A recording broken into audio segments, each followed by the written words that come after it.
할렐루야. 안녕하셨습니까? 네, 오늘 또 급한 좀 사정이 생기셔서요 제가 나오게 됐습니다. 하나님께서 가끔씩 이렇게 얼굴도 못생기고 목소리도 이상한 사람을 부르실 때마다 주시는 마음이 있는 것 같아요. 어떤 찬양 듣고 싶으세요 하나님 할 때 하나님께서 예수 십자가의 보혈로 너가 자녀 됐음을 항상 고백했으면 좋겠다, 이렇게 말씀하시는 것 같습니다. 그래서 우리 슬픈 마음 있는 사람들이요, 주님 앞에 나갈 때에, 고백할 때에 우리의 소망이 되시는 예수님이 되실 줄로 믿습니다. 네.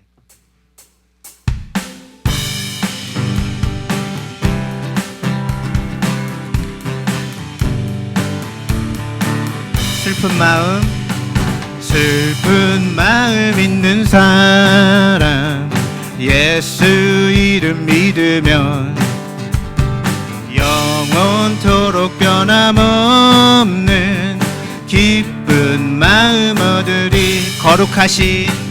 거룩하신 주의 이름 너의 방패 삼아라. 환난 시험 당할 때에 주께 기도드려라. 예수의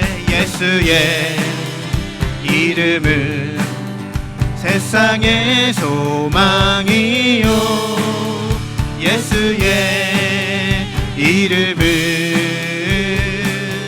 천국의 기쁨일세. 존귀하신 주의 이름 너의 기쁨 되도다. 주의 품에 안길 때에 기뻐 찬송 부르리. 우리 갈 길 나간 후에 보좌 앞에 나가 왕의 왕께 경배하며 멸류관을 드리리. 예수의 이름은 세상의 소망이요, 예수의 이름은 천국의 기쁨일세. 우리 갈 길 나간 후에 보좌 앞에 나가 왕의 왕께 경배하며 멸류관을 드리리. 예수의 이름은 세상의 소망이요, 예수의 이름은 천국의 기쁨일세. 예수 십자가에 흘린 피로써 그대는 씻기어 있는가. 더러운 죄 희게 하는 능력을 그대는 참을지 않은가. 예수의 보혈로 그대는 씻기어 있는가. 마음속에 여러 가지 죄악이 깨끗이 씻기어 있는가. 주 예수와 밤낮으로 늘 함께 그대는 행동을 하는가. 아무 때나 어디서나 그대는 십자가 붙들고 있는가. 예수의 보혈로 그대는 씻기어 있는가. 마음속에 여러 가지 죄악이 깨끗이 씻기어 있는가. 주님 예수 다시 올 때 그대는 영접할 예복이 있는가. 그대 몸은 거룩한 곳 천국에 들어갈 준비가 됐는가. 모든 죄에 더러워진 예복을 주 앞에 지금 다 벗어서 샘물같이 솟아나는 보혈로 눈보다 더 희게 씻으라. 예수의 보혈로 그대는 씻기어 있는가. 마음속에 여러 가지 죄악이 깨끗이 씻기어 있는가. 예수의 보혈로 그대는 씻기어 있는가. 마음속에 여러 가지 죄악이 깨끗이 씻기어 있는가. 예수의 보혈로 그대는 씻기어 있는가. 마음속에 여러 가지 죄악이 깨끗이 씻기어 있는가. 우리 3절 한번 고백합니다. 주님 예수 다시 올 때 그대는 영접할 예복이 있는가. 그대 몸은 거룩한 곳 천국에 들어갈 준비가 됐는가. 모든 죄에 더러워진 예복을 주 앞에 지금 다 벗어서 샘물같이 솟아나는 보혈로 눈보다 더 희게 씻으라. 선포합니다. 예수의 보혈로 그대는 씻기어 있는가. 마음속에 여러 가지 죄악이 깨끗이 씻기어 있는가. 우리의 힘이 되신 여호와 하나님께서요, 우리의 하나님 되시기 위해서 예수님의 보혈이 우리를 씻겨 주셔야 함을 믿으십니까? 그제서야 비로소 나의 힘이 되신 여호와께서 나의 하나님이 되실 줄을 믿습니다.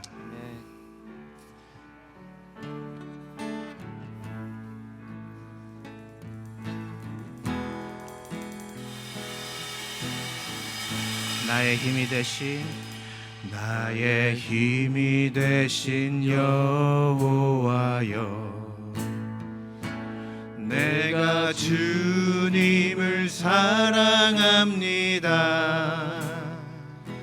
주는 나의 반석이시며 나의 요새시라. 주는 나를 건지시는 나의 주, 나의 하나님, 나의 피할 바위시요, 나의 방패시라.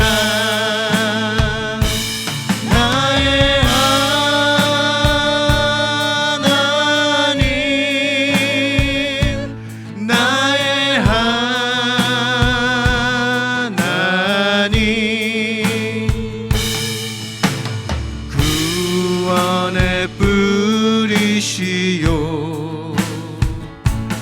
나의 산성이라.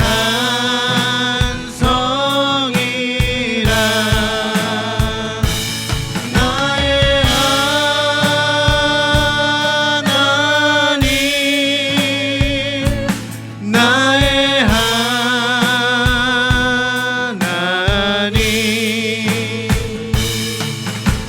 주는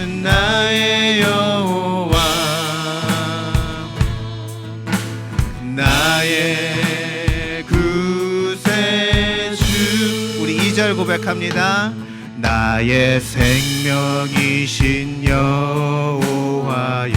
내가 주님을 찬양합니다. 내가 주님을 찬양합니다. 주는 나의 사랑이시며 나의 의지시라. 주는 나를 이끄시며 주는 나를 이끄시어 주의 길 인도하시며 내 평생에 나의 생의 목자 되시니 내가 따르리라.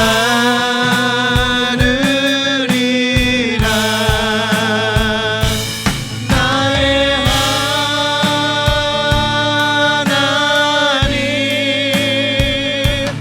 나의 하나님,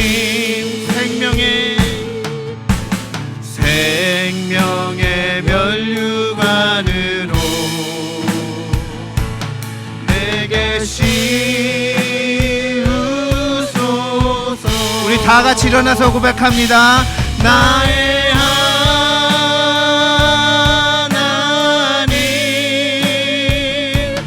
나의 하나님,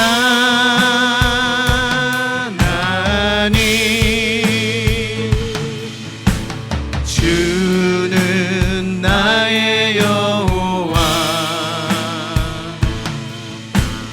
나의 구세주. 하나님 은혜와 사랑을 감사합니다. 예수 그리스도 보혈의 능력으로 말미암아 우리에게 힘 주시고 능력 주시니 진심으로 감사합니다. 하나님 그 보혈의 능력으로 우리 양무리 교우사역을 지켜주시고 능력으로 하나님 불담으로 지켜주시고 능력의 천군천사로 함께하여 주옵소서. 12월 열방을 향하여 헌신하며 선교하는 귀한 달 하나님 새벽 예배에 다 새벽 예배 나와 하나님 정말 선교사를 위하여 기도하는 귀한 시간으로 인도하여 주옵소서. 아직도 주변에 예수님을 알지 못하는 영혼들 초청하여 영혼을 주님께 선물하는 귀한 한 달 되어질 수 있도록 인도하여 주시옵소서. 감사하며 예수님의 이름으로 기도드리옵나이다. 아멘. 우리 하나님 말씀 스가랴 4장 1절에서 9절까지 함께 보겠습니다.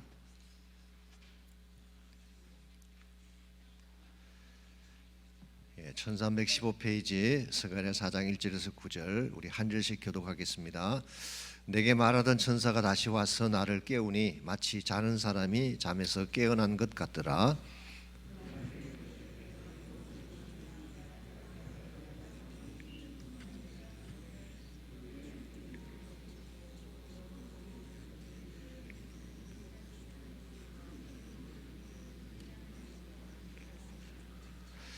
그 등잔대 곁에 두 감람나무가 있는데 하나는 그 기름 오른쪽에 있고 하나는 그 왼쪽에 있나이다 하고,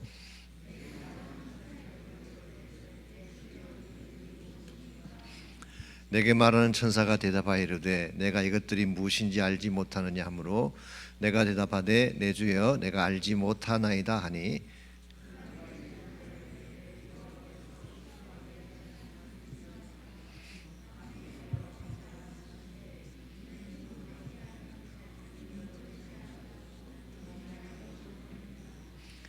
큰사나 내가 무엇이냐? 내가 스룹바벨 앞에서 평지가 되리라. 그가 머릿돌을 내놓을 때에 무리가 외치기를 은총은총이 그에게 있을지어다 하리라 하셨고,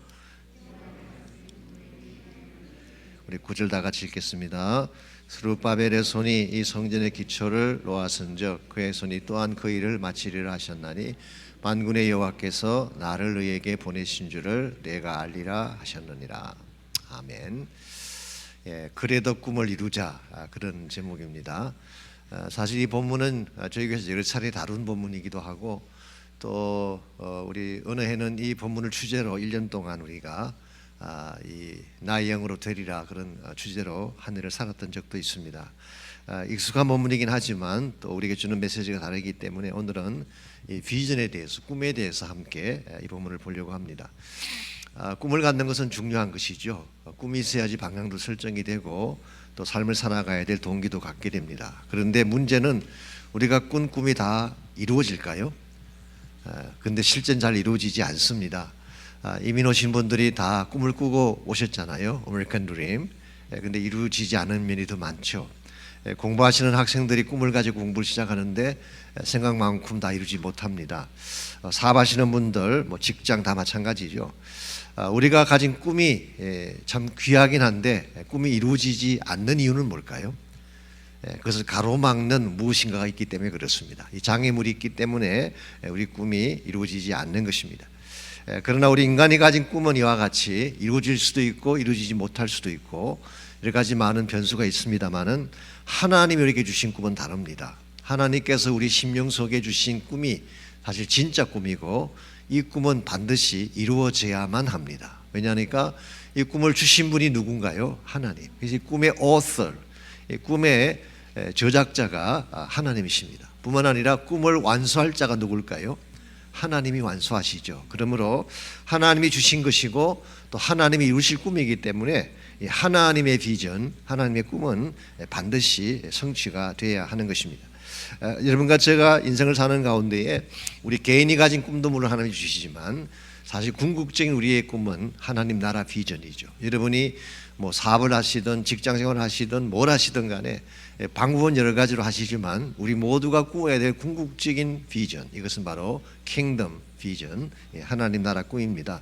우리가 어떻게 하면 난관이 있을지라도 이 꿈을 이룰 수가 있을지 이 본문의 주제를 보시면 난관에도 불구하고 꿈을 이루려면 꿈의 실체를 확인하고 성령 안에서 믿음의 선포를 해야 한다, 그렇게 잡았습니다. 자, 본문으로 들어가겠습니다. 1번, 오늘 본문은 스가랴가 보았던 5번째 환상을 다루고 있다. 1절에서 나를 깨우니 라고 했는데 이 말이 암시하는 바가 무엇일까 라고 물었습니다. 1절 보겠습니다. 내게 말하던 천사가 다시 와서 나를 깨우니 마치 자는 사람이 잠에서 깨어난 것 같더라. 이 스가랴가 잠깐 졸았는지 주무셨는지 하여튼 잠을 잤어요. 그래서 천사가 깨운 것입니다. 그래서 이 깨는 이 장면이 like someone awakened from sleep, 잠으로부터 awakened 해지는 것처럼 여러 가지 해석이 있긴 합니다. 어떤 성경 주석가는 실제로 스가랴가 잠깐 졸았다, 좋으니까 천사가 와서 콕 찌른 거예요. 깨라, 그렇게 해석하는 분도 계시고, 또 어떤 분은 무아지경에 빠진 것을 말한다. 지금 환상을 계속 보고 있잖아요.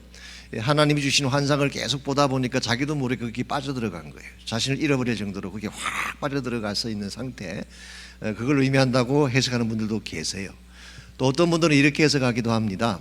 자신의 생각에 빠진 나머지 잠깐 하나님의 환상을 벗어난 상태를 말하는 게 아닌가. 이 세 다가 우리에게 암시하는 바가 있죠. 자는 상태를 깨웠다는 것이죠. awakening 했다는 것입니다. 영적 각성에 대한 의미를 담고 있습니다. 오늘 여러분과 제가 세상 꿈에 젖어 있을 때 하나님은 우리를 깨워주세요. awaken 합니다. 이 교회가 하나님의 꿈을 꿔야 되는데 세상을 바라보느라고 세상 꿈에 젖어 있게 되면 하나님 오셔서 awakening 해주세요. 그래서 우리 역사를 보게 되면 교회가 잠잘 때, 교회가 진짜 해야 될 일을 하지 아니할 때 항상 하나님이 교회를 깨워주셨어요. 이거 우리가 영적 각성 운동이라고 부르죠. Great Awakening. 미국 내에서만 2차례 큰 영적 각성 운동이 있었죠. 영국에도 있었고 우리 한국에도 옛날에 있었습니다. 1907년도에 우리 평양을 중심으로 일어났던 대부흥 운동이 사실 영적 각성 운동이죠. 회개 운동과 함께 교회를 깨우는 운동.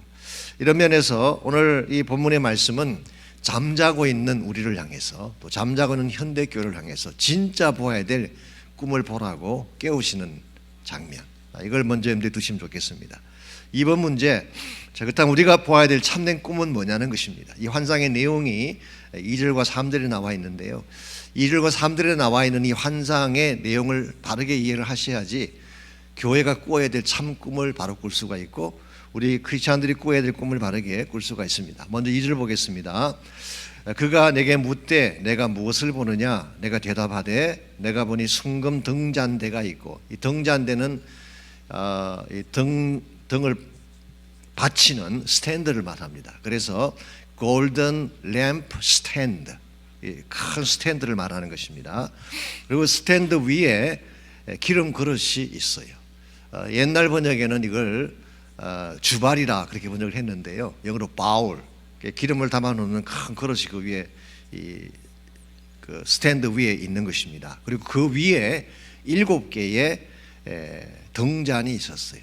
그 seven lights, 7개의 등잔이 있었습니다. 이걸 우리가 다른 말로 보통 7 금촛대다 그렇게 부를 수도 있죠. 사실 기름을 가지고 불을 붙이기 때문에 촛대라고 말하는 게 조금 어색하긴 한데요. 그러나 요한계시록에 보게 되면 이 금촛대, 우리 candlestick, 그러나 사실 실제로는 7개의 라이트를 말하는 것입니다. seven lights. 그리고 여기에 불을 계속 붙이려면 뭐가 필요할까요? 기름을 공급해 줘야 되지 않겠습니까? 그래서 7개 관이 있어요. 이 관은 파이프라인. 그래서 주발에 담겨져 있는 그 기름이 계속해서 이 등잔으로 공급이 되게 함으로써 불이 꺼지지 않게 하는 그런 모습이에요. 그래서 이 등잔 불은, 또 하나님이 켜신 이 등잔의 불은 꺼지면 안 돼요. 계속 기름이 공급돼야 되고 계속 불이 붙어야 되는, 이게 이제 첫 번째 보았던 환상의 내용입니다. 그런데 두 번째 내용이 뭐냐고 하면 3절에 나옵니다. 그 등잔대 곁에 감람나무가 2개가 서 있어요. 하나는 오른쪽에, 하나는 왼쪽에. 이게 지금 스가랴가 보고 있는 환상의 내용이죠. 그래서 이 금으로 만든 등잔과 7개 등잔이죠. 7 촛대와 그리고 양좌우에 있는 2개의 감람나무. 자, 이게 무엇을 의미하는 것일까요? 이 내용을 여러분이 바로 이해하셔야지 정말 우리가 보아야 될, 세상 잠에서 깨서 진짜 보아야 될 비전을 볼 수가 있게 돼요. 알게 돼요. 1차적으로 역사적으로 설명을 드리자면 이 환상은 성전 건축에 대한 환상입니다. 지금 유대 민족이 성전 건축하기 위해 돌아왔잖아요. 그리고 이 성전 건축을 위해서 하나님이 2명의 일꾼을 세우셨어요. 누굴 세웠나요? 오늘 본문에 그냥 이름만 등장하니까 갑자기 나오니까 그렇지만 과거에 여러분이 스가랴, 즉 에스라스를 공부하셨다면 다 아실 수 있는 이름이죠. 스룹바벨이라고 하는 사람. 스룹바벨은 사실은 정치가입니다. 총독이에요. 총독.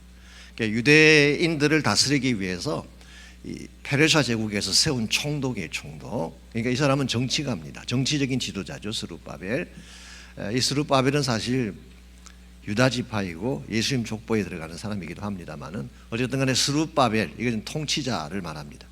또 한 명은 우리 지난주 다루었던 여호수아 대제사장을 말합니다. 그래서 이 둘 다 기름 부음 받은 하나님의 일꾼이기 때문에 이 2 감람나무로 그렇게 표현한 것입니다. 자, 그렇다면 이 등잔, 금 등잔에 불이 꺼지지 않은 등잔은 뭘 의미하는 것일까요? 사실 그동안에 성전이 없었기 때문에 성전에 등불이 꺼져 있었어요. 이스라엘 민족의 영적인 불이 꺼져 있었어요. 그랬는데 성전 건축을 다시 하게 되면 그 성전에 하나님이 다시 7개의 금촛대를 세우고 그리고 계속 기름을 공급해 주셔서 그 등잔이 꺼지지 않게 하시겠다는 거예요. 그래서 상실했던 성전의 영광을 다시 회복하고 성전의 아름다움을, 또 빛을 회복하기 위한 비전이라고 할 수가 있죠.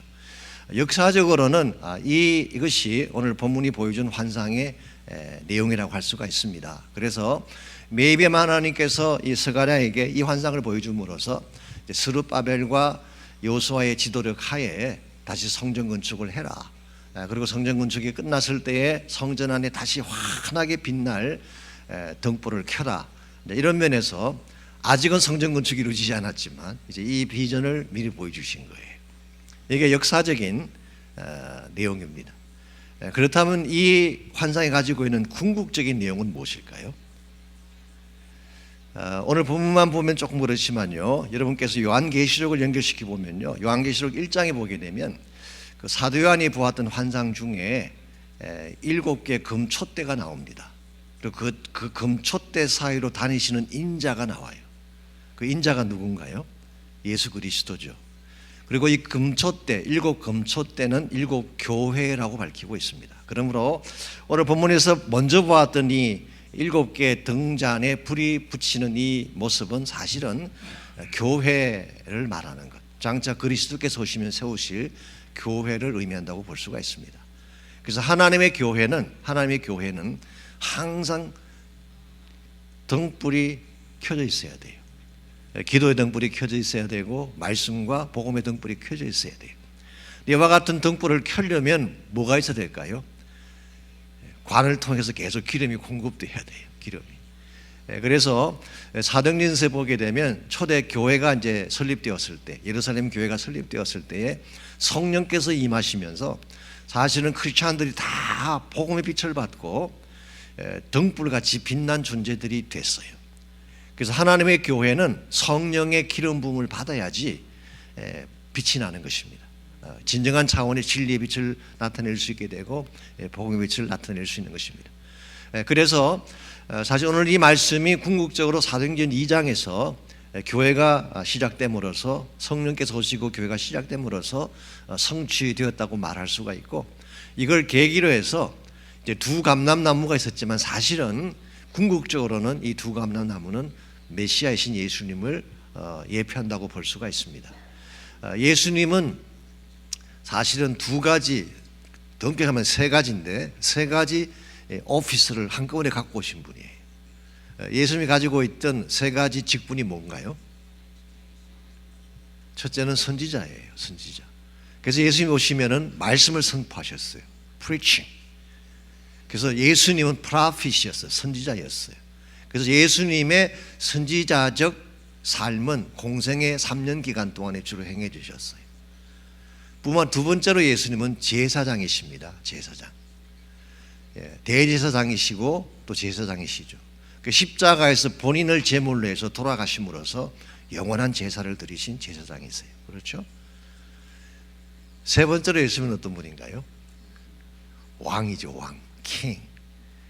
그래서 예수님께서 오셨을 때도 이미 왕이셨지만 장차 재림하실 때는 진짜 왕 중에 왕으로 오셔서 온 세계를 다스리죠. 이게 사실 예수님께서 가지신 three officer of Christ예요. 예수님 가지신 세 가지 직분인데, 사실 오늘 본문에는 두 가지만 나오지만, 즉 총독이 왕이니까 왕을 대표하는 것이고 여호수아는 제사장이니까 두 가지만 나오지만 실제로는 말씀을 선포하시는 선지자로서 예수님. 그래서 여기에 나오는 두 감람나무는 궁극적으로 장차 오실 메시아이신 예수님을 예표한다고 볼 수가 있고, 그 예수님이 하나님의 교회를 통해서 복음의 불을 일으켜 주시고 온 땅끝까지 이 복음의 빛이 전달되게 함으로써 온 세상이 하나님을 알게 되는 비전. 이게 사실 오늘 본문이 말씀하는 궁극적인 비전이에요. 여러분, 이 사실을 바로 알아야지 진짜 무엇을 위해 살아야 될지를 알 수가 있게 돼요. 물론 우리가 살아가면서 세상적인 꿈도 필요합니다. 단기적인 면에서는 세상적인 꿈도 필요하죠. 뭐 사업을 해서 내년에 얼마나 성장을 하고, 뭐 지점을 몇 개를 늘리고, 돈을 얼마나 벌고, 이런 뭐 계획이 불필요한 건 아닙니다. 그렇지만 그것이 우리의 궁극적인 꿈은 아니에요. 모든 그리스도인이 가지고 있는 궁극적인 꿈은 뭘까요? 하나님 나라를 세우는 거예요. 여러분이 어떤 비즈니스를 하시든 어떤 직장을 가지시든 뭐 어디에서 어떤 일을 하시든 여러분이 가지고 계시는 궁극적인 마음의 비전은 하나님 나라 비전이에요. 하나님 나라를 세우는 것입니다. 그래서 우리 모두가 꺼진 불이 아니라 성령으로 불타는 존재가 되어서 가는 곳마다 복음의 빛을 밝히고 수많은 사람들을 깨우는, 이게 하나님이 오늘 이 본문을 통해서 보여주신 참된 비전이다라고 할 수가 있습니다. 그래서 이와 같은 비전을 가지고 사실은 이 스가랴가 이렇게 오늘 본문을 보고 있고 또 스룹바벨이 이런 비전을 가지고 돌아왔는데요. 3번 문제 보겠습니다. 스룹바벨이 자신의 힘만으로 이 비전을 이룰 수가 있을까라고 물었어요. 사실 엄청난 비전이죠. 성전을 다시 건축하고 꺼졌던 불을 다시 붙이고 온 민족을 다시 성령 안에 살아두게 하는 것, 굉장한 비전인데 이걸 스룹바벨 혼자 힘으로 이룰 수가 있을까요? 이룰 수가 없습니다. 그래서 6절에 보면은 이 비전을 이룰 수 있는 힘을 소개합니다. 6절, 그가 내게 대답하여 이르되 여호와께서 스룹바벨에게 하신 말씀이 이러하니라. 만군의 여호와께서 말씀하시되 이는 힘으로 되지 아니하며 능력으로 되지 아니하고 오직 나의 영으로 되느니라. 이 나의 영이라는 것은 바로 성령을 말해요. 여호와의 신, 성령을 말하는 것입니다. 힘은 뭘까요? 힘으로 되지 않고 능으로도 되지 않는다 그랬는데 힘은 영어로 might. 이건 그 물리적인 힘을 말합니다. 무력이나 칼이나 뉴클리어 웨폰 같은 이것이 바로 힘이에요. 오늘 이 세상을 칼을 가지고 잡으려는 사람들이 있죠. 독재자들이 그런 일을 합니다. 이건 진정한 파워가 아니에요. 이 힘으로 되지 않습니다. 하나님의 나라 일은. 능은 뭘까요? 능력, 이 파워죠. 이 might and power. 이 파워라고 하는 것은 권력이나 재능이나 기술 같은 것을 말하는 것입니다. 우리가 외적인 피지컬한 능력도 있지만 우리 인간이 가지고 있는 권세나 재능이나 기술 같은 능력이 있죠.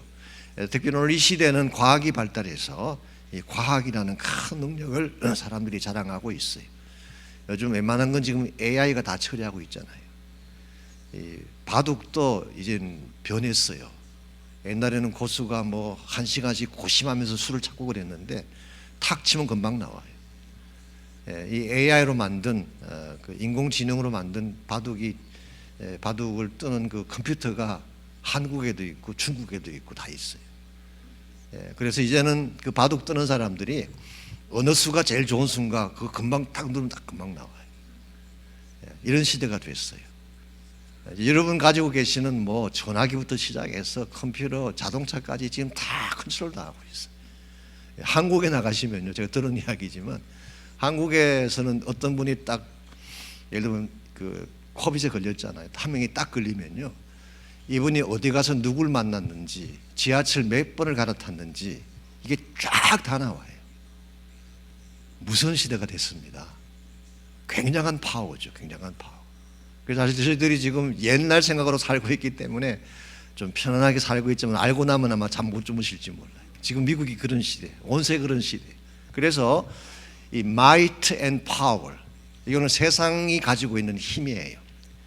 이 능력을 가지고는 세상을 움직일지는 모르지만 하나님 나라는 움직일 수가 없어요. 그래서 하나님이 주신 진정한 파워가 뭐냐? 스룹바벨에게 주신 진정한 파워가 뭐냐? 여호와의 신, 성령의 능력을 주신 것입니다. 교회가 교회다워지려면 이 파워가 필요해요. 여호와의 신이 필요해요. 여러분 개인 삶이 부흥되고 변화되기를 원한다면 이 파워를 가지셔야 돼요. 그래야지 이 악한 마지막 시대에 참 비전을 이루며 살아갈 수가 있습니다. 됐죠? 여기에 대한 건 나중에 적용할 때 조금 더 나누도록 하겠습니다. 4번 문제, 7절은 큰 산에 대해서 다루고 있다. 스룹바벨을 가로막았던 큰 산은 무엇이었으며 그것을 평지로 만든 비결이 무엇이었을까? 제가 시작할 때 말씀을 드렸습니다마는 사실 스룹바벨이나 요수아나 아니면 스가랴가 큰 꿈을 가지고 이제 조국에 돌아왔습니다. 그 꿈은 성전을 같이 건축하기 위한 꿈이었죠. 그리고 기록에 보게 되면 실제로 주전 536년도에 건축을 시작을 했어요. 건축을 시작을 했습니다. 그랬는데 2년 만에 건축이 스탑합니다. 그래서 534년도에 건축이 멈추고 그 이후로 오늘 이 본문이 기록될 때까지 14년 동안을 아무것도 하지 못한 채 그냥 왔어요. 기억나실지 모르지만 이 스가랴서 제 1장 1절에 보게 되면 주전 520년에 이 말씀이 주어졌잖아요. 그러니까 534년도에 건축이 끝났으니까 14년이죠. 14년 동안 아무것도 못했어요. 다 스탑돼 있었어요. 이유가 뭘까요? 성전 건축이라는 큰 비전을 가지고 돌아왔는데 왜 그것이 멈춰지게 됐을까요? 오늘 본문에 그 내용이 나와 있어요. 큰 산이 가로막았기 때문에. 큰 산이. 그래서 우리의 꿈을 이루는 데 있어서도 이 꿈을 가로막는 큰 산이 있습니다. 오늘 본문에 보시게 되면, 오늘 본문만 하지만 우리 에스라스를 봐야 되겠지만 보면은 이 스룹바벨을 가로막았던 큰 산이 우리 서자가 이 서가 에스라입니다. 에스라. 서에다가 기역을 붙이면 스가랴서가 되고 기역이 없는 서를 붙이면 에스라서가 됩니다. 오케이, 약자 우리 에스라 4장 1절에서 10절에 보게 되면 첫 번째로 이 큰 산이 무엇이었냐고 하면은 외적인 방해가 있었어요. 외부 사람들의 방해, 이것 때문에 성전 건축을 멈춘 것입니다. 스가랴서 4장 1절에서 10절에 보게 되면 사마리아인들이 방해를 했어요. 사마리아 사람들. 사실은 사마리아인들이 스룹바벨을 찾아와서 제안을 했습니다. 우리도 같이 힘을 모아서 건축을 하겠다. 그때 스룹바벨이 노했어요. 왜 그랬을까요? 하나님의 성전은 아무나 짓는 게 아닙니다. 하나님의 백성이 지어야 되는데 이미 혼혈이 되어졌고 이방화되어진, 더구나 이 사마리아인들은 이미 그 당시에 종교 다원화 때문에 타락한 그런 종교를 가지고 있었어요. 그래서 종교 혼합주의가 꽉 찬 그런 상태에 있었기 때문에 혼합주의적 종교를 가진 사람들하고 건축할 수가 없죠. 아무리 돈이 필요하고 자금이 필요해도 할 수가 없습니다. 그래서 노했어요. 노했더니 여기에 악감정을 품은 사마리아인들이 본격적으로 방해하기 시작했어요. 뿐만 아니라 스가랴 5장에 보게 되면요, 5장 3절 이하를 보게 되면 이 페르시아의 총독들이 또한 이 건축을 방해했어요. 이 바사의 총독들, 유브라데강 저편에 있는 좀 멀리 떨어져 있는 곳에 있는 페르시아 제국의 총독들이 이 건축을 방해를 했습니다. 그래서 이 총독들이 유대인들이 지금 히브리인들이 다시 모여서 건축한다고 하는데 이거 어떻게 된 거냐? 그래서 이 왕 이름이 다리오였죠. 다리오에게 조서를 보냅니다. 소위 말해서 이렇게 그걸 뭐라 그러나 찌르는 편지를 보냈어요. 그걸 뭐라 그러죠? 우리말로 있는데. 그래서 이걸 조사를 해서 하지 못하도록 멈추게 하기 위한 그런 일을 했어요. 지금 말씀드린 두 가지가 외적인 산이었어요. 그래서 이 성전 건축을 스탑시켰던 외적인 요인은 사마리아인들의 방해와 바사 총독들의 방해였다고 할 수가 있습니다. 두 번째 요인은 환경적인 요인이 있었어요. 이미 예전에 말씀드렸는데 기근이 찾아오고 또 먹을 것이 부족한, 그래서 예루살렘 지역 전체에 생존에 대한 어려움이 있었어요. 이게 두 번째 성전 건축을 스탑했던 이유이죠. 세 번째 이유는 내부적인 문제입니다. 백성들 사이에 분열이 생겼어요. 그렇지 않겠어요?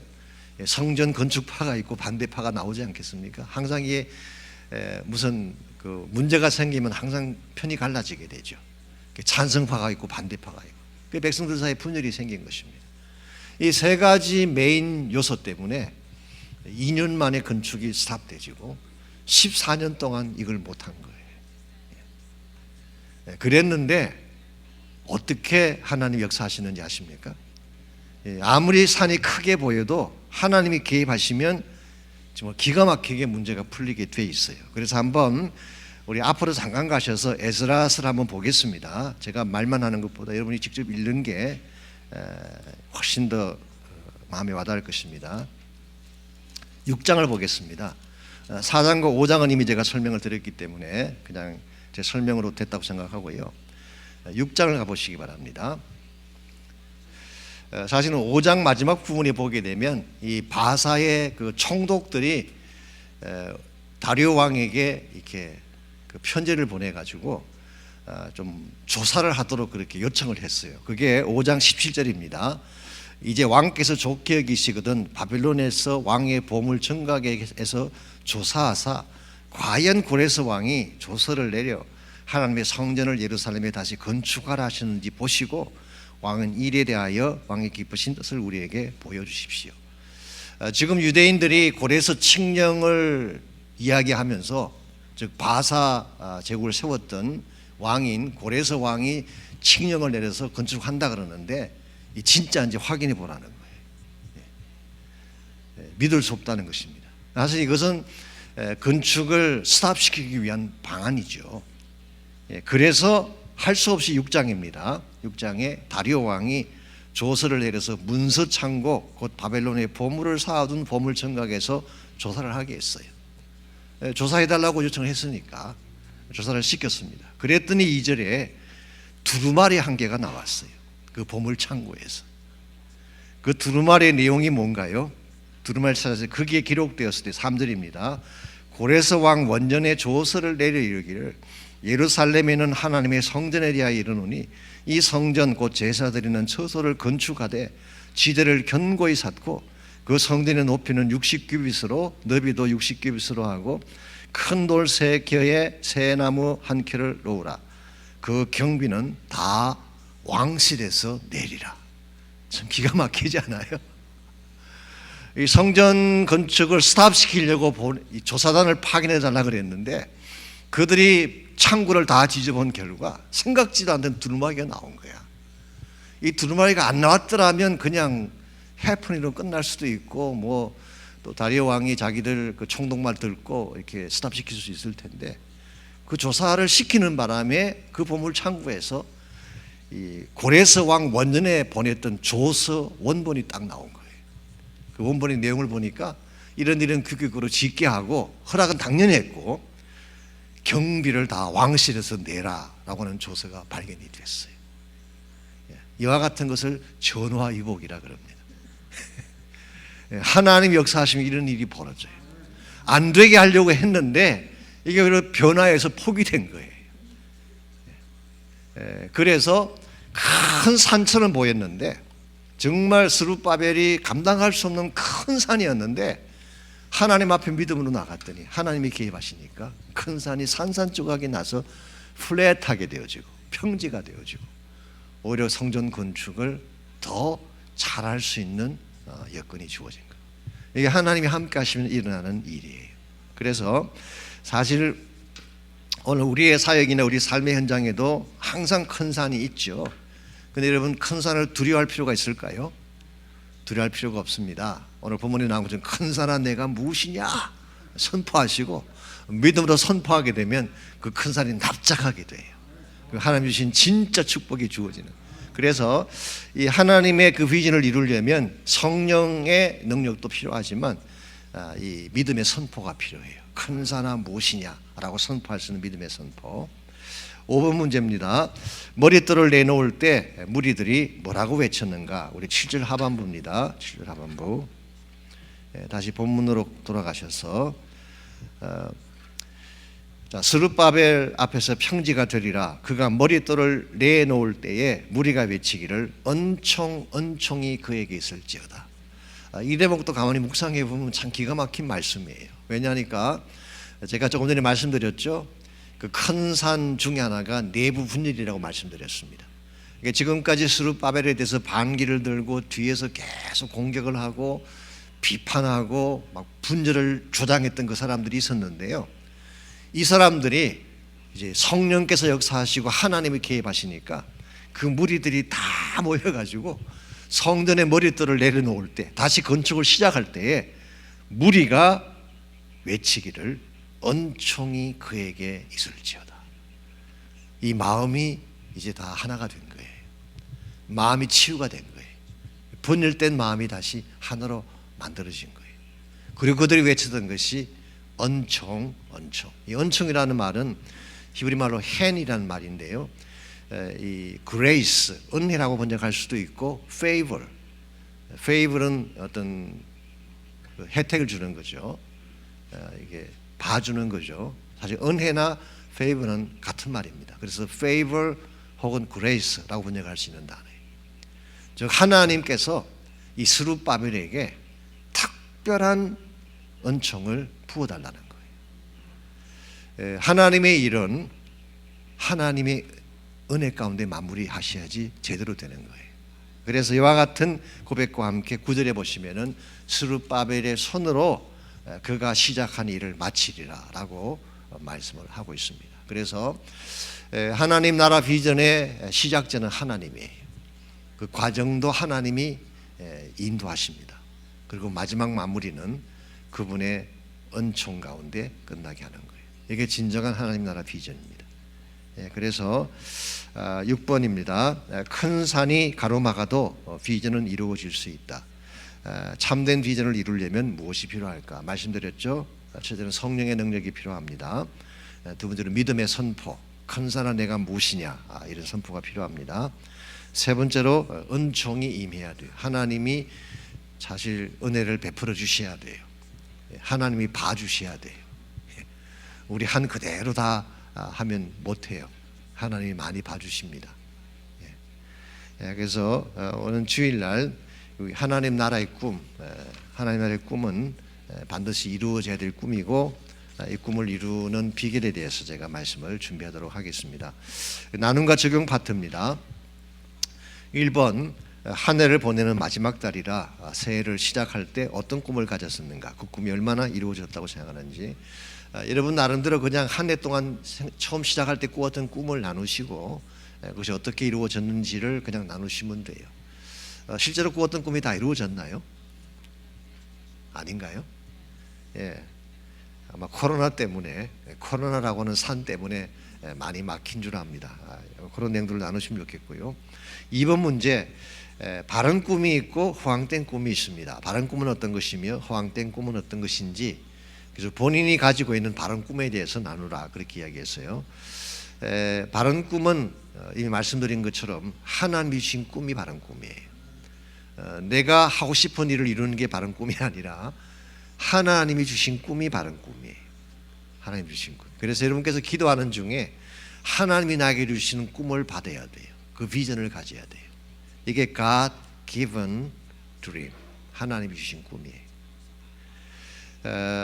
허황된 꿈은 내 야망을 이루기 위한 꿈입니다. 야망을 이루기 위한 꿈, 나의 앰비션을 이루기 위한 꿈. 이 야망을 이루기 위한 꿈은 설사 다 이룩한다고 하더라도 사실 이룩하고 나서 보면 아무것도 없어요. 허무해요. 그래서 여러분과 제가 이 참 꿈이 무엇인지를 아는 것이 참 중요하고, 우리 스가랴 4장 1절에서 He awakened, 깨웠잖아요. 오늘 우리가 좀 꿈을 깨야 돼요. 허망된 꿈은 깨서 진짜 꿈을 볼 수 있는, 이게 필요합니다. 3번 문제, 여호와의 영이 함께하면, 옛날엔 신이라고 했는데 하여튼 영으로 바꿨습니다. 어떤 역사들이 일어날까? 자신의 힘으로 할 수 없지만 주의 영이 함께하면 할 수 있는 일들에 대해서 나눠보라 그랬습니다. 여호와의 신, 여호와의 영은 바로 성령님을 말하는 것이죠. 성령님이 함께하면 어떤 일을 할 수 있을까요? 우리가 할 수 없던 일을 하게 되는데, 예를 들면 어떤 일을 할 수 있을까요?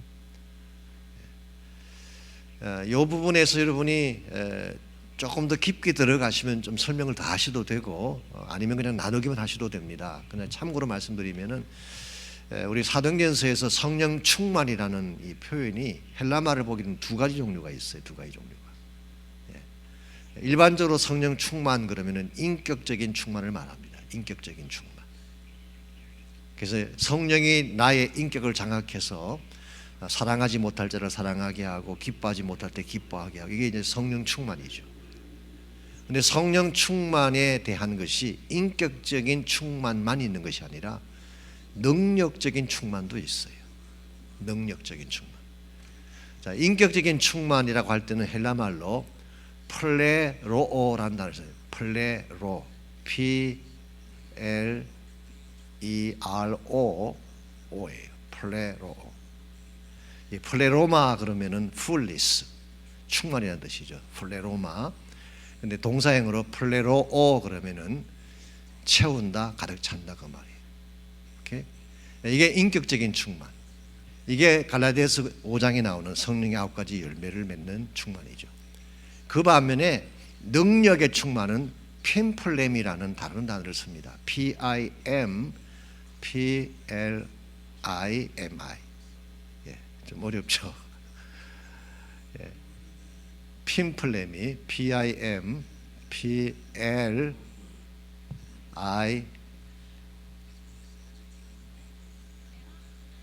핀플 L-E-M-I입니다. L-E-M-I 핀플렘이 핀플렘이 P-I-M-P-L-E-M-I. 제가 칠판에 쓰면 참 좋겠는데 없어서 죄송합니다. 핀플렘. 이 경우는 능력의 충만이에요. 사도행전에 나오는 충만은 핀플레미가 제일 많아요. 플레로도 가끔 나오긴 하지만 대다수, 사도행전에 나오는 대다수의 충만은 핀플레미예요. 그래서 막 손을 얹어 귀신이 나가고 기적이 일어나고, 이 처음은 핀플렘이에요.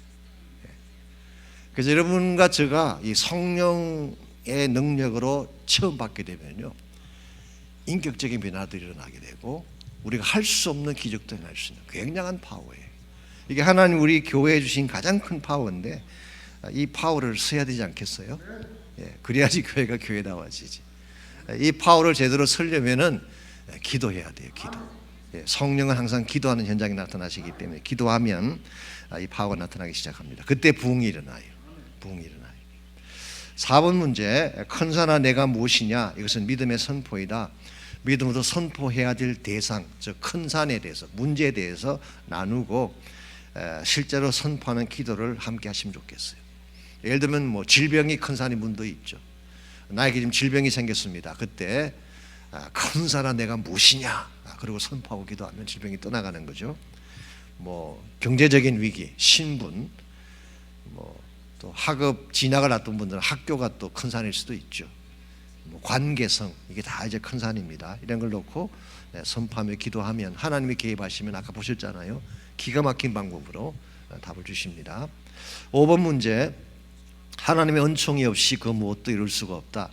자신이 받은 은총에 대해 나누어보라. 이 은총은 하나님이 나에게 보여주신 페이버입니다. 나를 봐주신 거예요. 봐주신 거.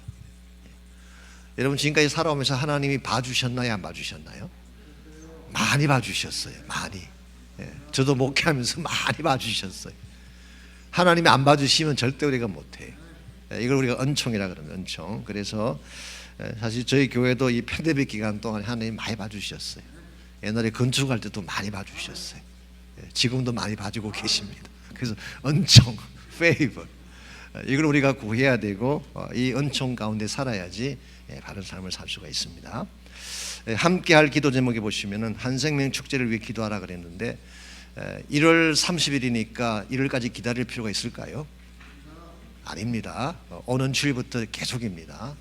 다만 축제 일만 한 달 우리가 더 한 거고, 사실 1월 달에 우리가 원래 페이트를 해야 되는데 아시는 대로 지금 아직은 또 오미크론이라는 것이 나오면서 1월에도 페이트를 할 수 없는 그런 형편이 됐습니다. 그래서 그냥 제 개인 생각은 1월 달에는 한 달 동안 페이트하는 대신에 우리 한생명 축제 집중을 해서 우리가 기도도 하고 모임도 갖고 이렇게 했으면 좋겠어요. 하고 이 생명 축제가 끝난 이후에 우리 한 3개월 더 남았는데 hopefully 그 여파를 계속 이어가서 한 5월까지 계속 가면 좋지 않을까라는 게 제 개인 생각이에요. 여러분께서도 한번 생각해 보시고 좋은 아이디어를 주시기 바랍니다. 기도의 불이 다시 타오르도록 기도해 주시고, 12월은 선교의 달입니다. 라티문을 위한 기도 해 주시기 바랍니다. 됐죠? 우리 같이 한번 기도하고 마치겠습니다. 특별히 우리 12월 달 선교의 계절이 왔고 또 복음의 불이 다시 붙어야 될 그런 시간이 왔습니다. 지금 이 시대 가장 큰 위기는 저는 복음의 위기라고 생각합니다. 복음의 불이 붙지 아니하면 한국 교회의 미래는 없습니다. 교회당이 커지는 게 중요한 게 아니에요. 뭐 사회적으로 큰일 하는 게 중요한 게 아니라 복음의 불이 다시 붙어야 돼요. 하나님의 등잔에 성령의 불이 다시 붙어야 돼요. 그러므로 저희 교회에서부터 먼저 성령의 기름 부음 있게 하시고 꺼져 있던 불이 다시 붙게 해주시고, 복음의 불, 기도의 불, 성령의 불이 붙게 하셔서 생명들이 주께로 돌아오는 귀한 역사가 있도록 은혜를 베풀어 달라고 우리 함께 우리 합심해서 기도하겠습니다. 하나님 감사합니다. 우리를 사랑해 주셔서 이와 같은 비전을 보게 하시고 이 놀라운 비전 앞에 부름받게 하시고 이 비전에 참여할 수 있도록 은혜를 주신 것을 감사합니다. 이 땅의 꿈이 아니라 하나님 나라 꿈을 볼 수 있도록 도와주시고 잠자가는 우리의 영혼들을 어웨이크닝 해주셔서 참된 꿈을 가지고 참된 비전을 가지고 주의 영광을 위해 달려나아갈 수 있도록 저희 교회와 저희 모두를 하나님 붙들어 주시기를 원합니다. 이제 12월 한 달 동안 선교의 불이 다시 붙기를 원합니다. 복음의 불이 다시 붙어오르기를 원합니다. 꺼져있던 기도의 등불이 다시 붙어지기를 원합니다. 성령의 기름을 부어주시고 교구마다 각 아버지는 교회 구석구석마다 성령의 새불길이 일어나게 도와주셔서 복음이 온 교회를 장악하고 덮을 수 있도록 하나님의 은혜를 베풀어 주시옵소서. 주님께서 이 교회를 그렇게 사용하시고 하나님의 거룩한 목적과 뜻을 마지막 시대에 이루어 주실 줄 믿습니다. 주님 감사합니다. 하나님 감사합니다. 복음의 불이 꺼져가고 기도의 불이 꺼져가는 마지막 시대에 다시 한번 이 환상을 통하여서 우리가 하나님의 교회 안에 다시 꺼져가던 등잔에 불을 붙이게 하시고 기름에 불을 붙게 도와주셔서 복음이 일어나게 하시고 기도가 일어나게 하시고 성령의 새 역사가 저희 교회 가운데 일어날 수 있도록 은혜를 베풀어 주시옵소서. 우리 모든 교구들과 또 사랑하는 귀한 목자님들 한 분 한 분을 축복해 주셔서 정말 능으로 할 수 없고 힘으로 할 수 없지만 여호와의 신으로 할 수 있음을 고백하고 믿음의 성리를 이루는 주의 종들 다 되게 하여 주시옵소서.